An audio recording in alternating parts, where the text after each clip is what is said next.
Hello and welcome back to Shanti Finance. Today we are working with oil paints or other oil over acrylics, and I'm going to demonstrate a portrait.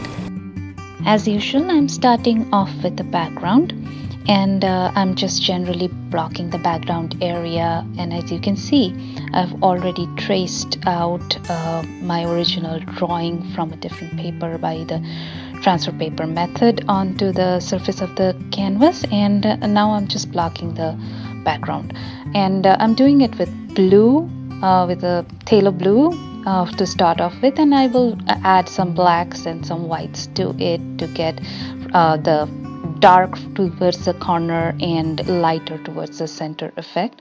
What my plan is to get the background to be painted as the universe, and you will see that I will come back with this mop brush kind of looking brush, which is actually a makeup brush, but it works much better as it shades much better, so I use that as a mop brush. And I will come back in several layers of this blue and black mixture to get to the level of darkness and lightness in the background that I want it to be. At this point, I would like to mention that this is a portrait of my son Arya for his 9th birthday, which is coming up soon, and that is why I wanted to do a portrait for him, and I also wanted to incorporate things that means a lot to him, things that he likes, he's fond of, inside the portrait, so that it gives a character to the portrait and not just a face, but also portrays more about him just from the painting. As you can see, I'm still getting the right color value in the background, and I'm constantly using the mop brush to get rid of any brush strokes that I'm creating in the process. Now you can see that I'm using a stiff round brush and just blotching some white and yellow and pinkish colors in the background, which are supposed to be kind of like the Milky Way starry effect. And I'm leaving it at that. At this point, I'm not trying to finish anything. And moving on to the face, I'm first starting to block in some of the darker shadow areas, and then I'm blocking the entire area of the skin with a mid-tone. There will be a lot of layers in this painting, and I'm starting off with acrylic because acrylic has a faster drying time. So when I am doing my initial layers, I want to be very fast so that I can work on my details and take time much later. But personally, I like to work with when I'm doing portraits, I like to work with oil paints more. And this is not that oil paints are better for portraits, it's just my personal preference, because I'm not exactly a very fast painter. So the slower drying time of oil painting kind of helps me to step back and judge the values and then come back and blend, and it does not dry up on me like acrylic would.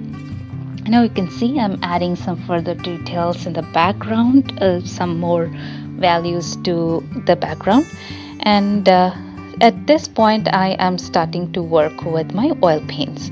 I'll be constantly darkening and lightening the background with several layers, and I will do the same with the subject, the portrait as well, because for me, my process works that way, that I get to the right values, get to the right level of details just by using multiple layers.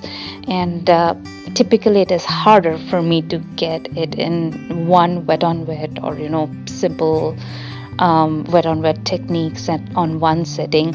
And I'm not at all saying that is not achievable. No one can do that. It's just my preference.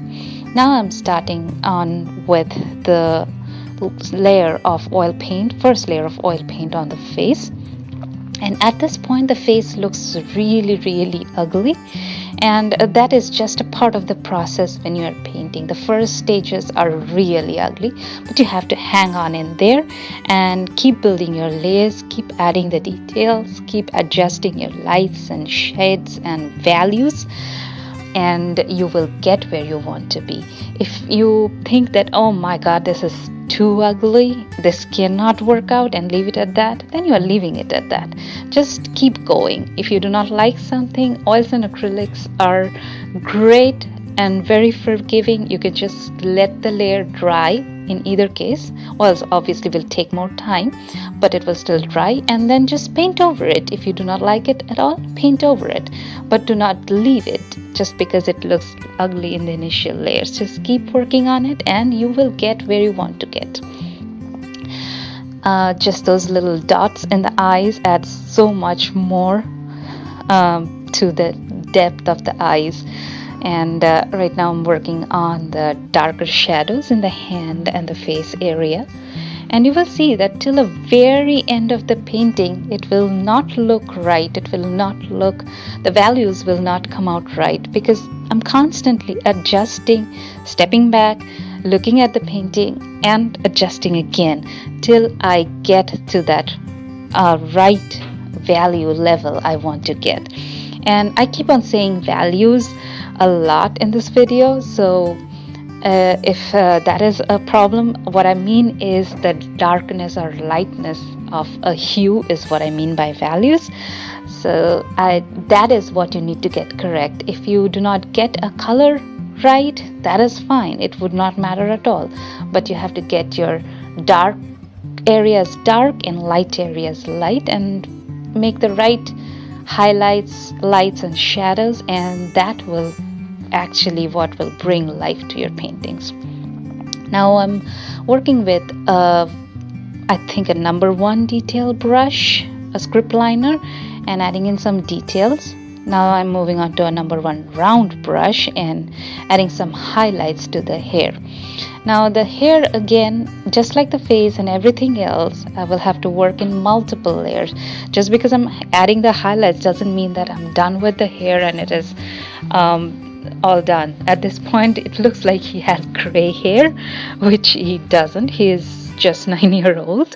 So the highlights, I added a little bit too much so that I can darken some of the areas later and get to the right values again. It looks like value is the word of the day.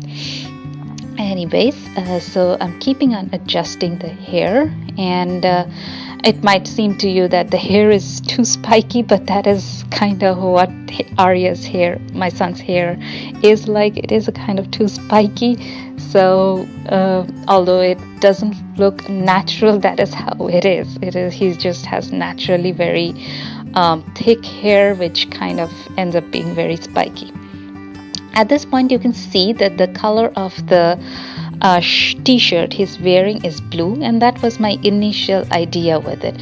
But at this point I realized that the painting is getting too blue, and anyways green is his favorite color for clothes, so I decided to paint a thin layer of yellow paint on top of the blue, and that made the t-shirt kind of greenish, not exactly completely green. It's still a little bluish green, but it was green, and it was a nice contrast with the blue background. It was not starkly opposite, not like red on top of blue, but it was like green on top of blue, so it was contrast, yet it had some similarity with the background, and it eventually worked out really well. So as you can see, initially I'm just painting a thin layer of yellow all over the area, because the entire area is just different shades of blue, and then I will come back with lighter highlights in some areas. Once the lighter highlights are put on, then I will darken the darker areas with blue and green mix, and that is how you create the contrast between the lights and the darks. The brighter your highlights are, the darker your shadows should be. That is how you create the contrast. You have to hype up the contrast to make it look very eye-catching. Although you do not want to attract all the attention to the clothes or the background, you want your viewer to look at the face, but you still want the lightness and darkness of each of the area to be right. Adding some more details to the eyes. For me, eyes are the best part of any portrait, because eyes are the soul. Now you can see I'm adding some little dolphins, and then I'll add a Lego man, and then I'll add some cars in the universe, because we call him the Wonder Boy, not because he's wonderful, but because he keeps wondering and pondering all the time.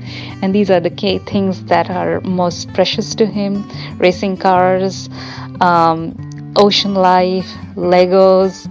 He's really fond of these things, so I'm just adding a little things that mean a lot to him. Study of the universe.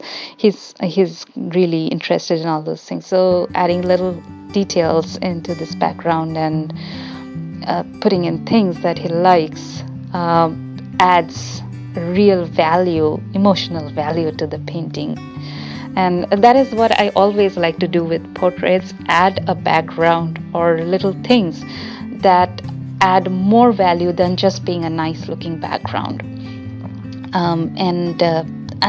To me, I feel that really gives a lot of meaning to the portrait. Now you can see, like I said, I am going to darken the darker areas of the hair once again, and that is what I'm doing currently. Once I put in the darkest darks in the hair, I will come back with the light highlights.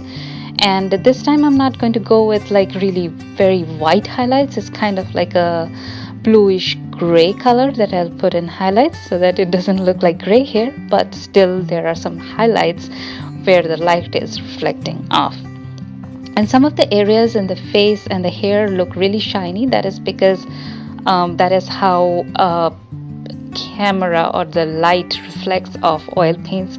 It is very hard to video or photograph oil paintings because of this light reflecting off constantly. This is not so much of a problem when you work with any other medium but oil paints. Now you can see that I'm darkening some of the darker areas, adjusting some of the lighter areas, adding some highlights, adjusting the shadows, getting the right dark and light areas right,